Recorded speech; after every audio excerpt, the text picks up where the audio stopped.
हा ए गोरिया रे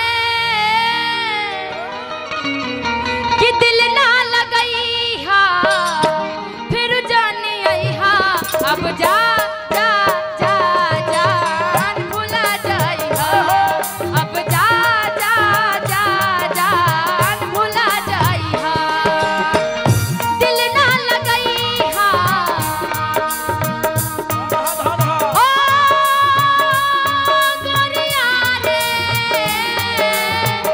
दिल ना लगई हा फिर जाने आई हा अब जा जा जा जान भुला जाई हा अब जा जा जा जान भुला जाई हा जानते भुलाने के लिए क्यों बोल रही हूँ हमारा प्यार के बदला में वो लगा दिल बाड़ा हो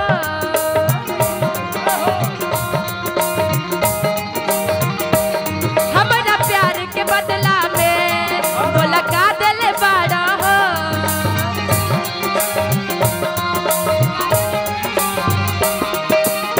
देखिए इन्होंने खुद से ही एक्सेप्ट किया है खुद से ही बोला इन्होंने कि आज ये तीसरी बार मेरे से मिल रहे हैं आज तीसरी बार में बोला जाता है आई लव यू बोला जाता है ना जी और तीसरी बार में ये हमसे मिले भी हैं आज पहली बार इनके साथ में ऐसे मुकाबला कर रही हूँ लेकिन पहली बार में ही इन्होंने दिल मेरा तोड़ दिया इतना तारीफ तो किए तारीफ के साथ साथ बेवफा भी बना दिए इसीलिए आपको बोलना है ये गुस्साइल बारी बिल्कुल गुस्सा करूंगी ये भाई हमर जान है परान है हाँ काहे काहे किसी आई बाड़ो जान ले बुका हो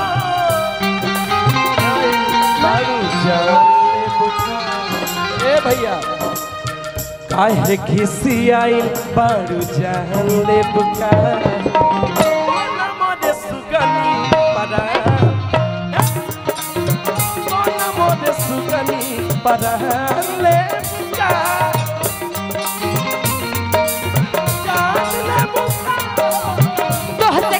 सुनिए सुनिए जवाब भी सुनिए नाल वाले भैया नाल सुनते रहिएगा थोड़ा ध्यान देते रहिएगा जानते हैं थोड़ा सा प्रॉब्लम है लेकिन हम उसी में के लड़की हैं आप कह रहे हैं ना जान लेने का हम वही में के बात बोलेंगे एकदम आ तोहसे किसी आइल बानी जान ले हम का हो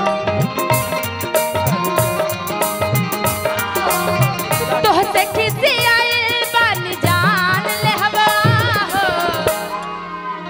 ए राजा जी बोला ए रानी इतना बेवफा क्यों होते जा रहे हैं आप लड़का बेवफा होला सा हो बिल्कुल कोई अच्छा केकरा प्यार भइल बता नहीं हाथ उठाई त सब हनी लोग के भइले सभी लभेरिया के बीमारी भइल आ धोखा केकरा मिलल बा सब लोग के एमे राजा का प्यार जो है हाँ वो रिजेक्टेबल हो गया है इसमें थोड़ा थोड़ा हाँ अपनत्व का भाव भी है लेकिन इनकार भी है तो राजा भी शानदार प्यार करने के मूड में है लेकिन निशा का मूड नहीं बन रहा है इसलिए एक बार कस के हला कर दीजिए थोड़ा मूड बना दीजिए आप लोग लेकिन इन दोनों के मूड के साथ एक और मूड शामिल हो गया आजा मूड नंबर 36 आ जाइए राजा राजा दो लाइन आपका इश्क क्या है इजहार आप भी कुछ इजहार में बोलिए मेरे आज देख ही लेते हैं पहला दिखाइए पहला वाला काला बेंजो वाले और आर्गन वाले भी दोनों ध्यान देते रहिएगा आप सबके हम गायक राजा राय प्रणाम करतनी और हमारा वो सब गाना सुन ले रही जा देवरा बड़ा सतावेला फिल्म में कि जींस छोड़ के पहिना सलवार ना तो लोगवा लाचार हो जाइए वो गानवा यहाँ पे होई थोड़ा सा भैया सुर दिखाई अरे तुझसे सुनार रूपवाना हर देखनी कहीं ये बात हुआ तारीफ वाला इनके तारीफ में मान लीजिए तारीफ लड़की के करे थोड़ा बैठ के करिए कैमरे वाले भैया को ज्यादा ही मैं लंबी आ रही हूँ कट जा रहे हैं अब ठीक है चलिए लीजिए मान चलिए। लीजिए कौनो लड़की के शिकायत ना पहले कह जाए देरी मत कर हाथना प्यार में देरी कर दूसर लेके भाग जाइए हर कतना दिन से आई गुलाई के रउए खातिर ना, रउआ तो चलिए हमार तारीफ करत रे, इनका खातिर कहे के बा कि कितना दिन से आए गोलईकी के आ रहे फेरा में ही लाग।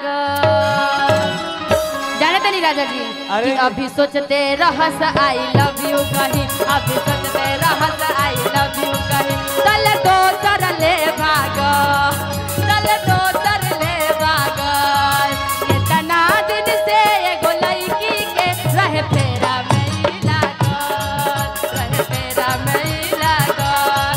अभी सोचते रहस आई लव यू कहीं, अभी सोचते रहस आई लव यू कहीं, तल दोसर ले भागल, तल दोसर ले भागल।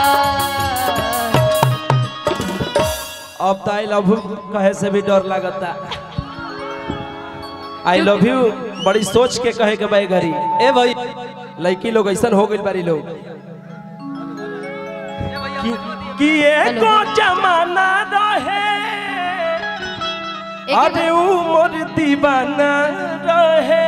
अच्छा अमित भैया जिला पार्षद की तरफ से कोटि कोटि नमन बा, हजारों हजार के पुरस्कार बा, हार्दिक स्वागत अभिनंदन बा। जैसे जैसे ये तारीफ कर रहे हैं ना वैसे वैसे मौसम भी कितना सुहाना होते जा रहा है। आप जब से नफरत कर रहे थे तब से मौसम भी वैसा ही था, पसीना टपका रहा था। तो दिल से कही है तारा कितना चाहत रही, लेकिन आज ऐसा बड़ गलती हो गई कि आज हमरा कह तारी के सोचते रहना आई लव यू को हम तले दोसर लेके भागब। यही हाल बा लोग के कि यह को जमाना रहे आधे उम्र दीवाना रहे। हाँ हाँ रहुए नहीं है। आधे दिल से लगाव रहे, आधे रोजो आना जाना रहे। ए भैया ए भैया आवाज गया उसका। एगो हम गाना गोलनी फिल्म में भैया तोन सबके सुनाओ तनी। एगो लड़का एगो लड़की के देख के का कहता, आपका जमाना खत्म हो रहा है धीरे-धीरे। ए भैया तू बड़ भाई बड़ा हट ना, छोड़ हमारा के रहे तो। एक गीत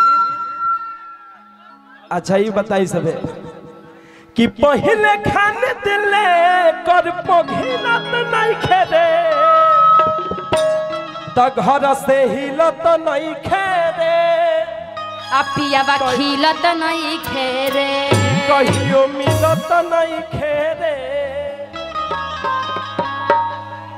अरे हमारे फुटानी भाई आज तक 1 रुपया तो दिए नहीं, फुटानी पकड़।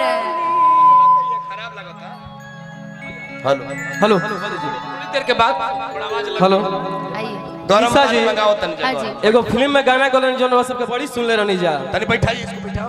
एगो लड़का एगो लड़की के देख के हाँ हमारे लेखा नैन और लड़का बा, रोवे लेखा सुनर एगो लड़की भी है। तो लड़का कहता तनी सुन ली कैसे कैसे कैसे।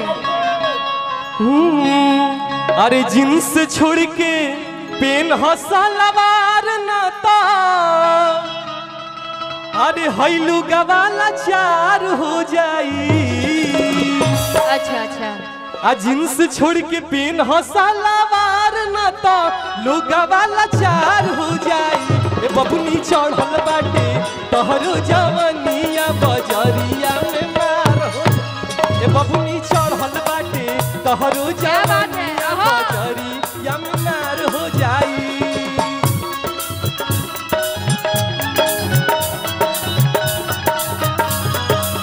बैठ के जो जहाँ पर आप लोग बैठ के ले लीजिए ना, कैमरा अच्छे से आएगा।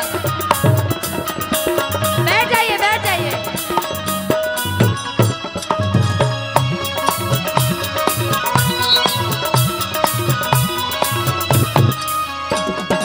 निशा जी लड़का आगा का कहता भैया रुकिए। ऐसे रहुआ मार के कहते नहीं कहीं थोड़ा शांति से बैठ जा। देखे लगल लोग। हेलो आप लोग बैठ जाइए। बैठ जाइए आप लोग। निशा बाबू जींस है तो थोड़ा आप रंग फेंकिए।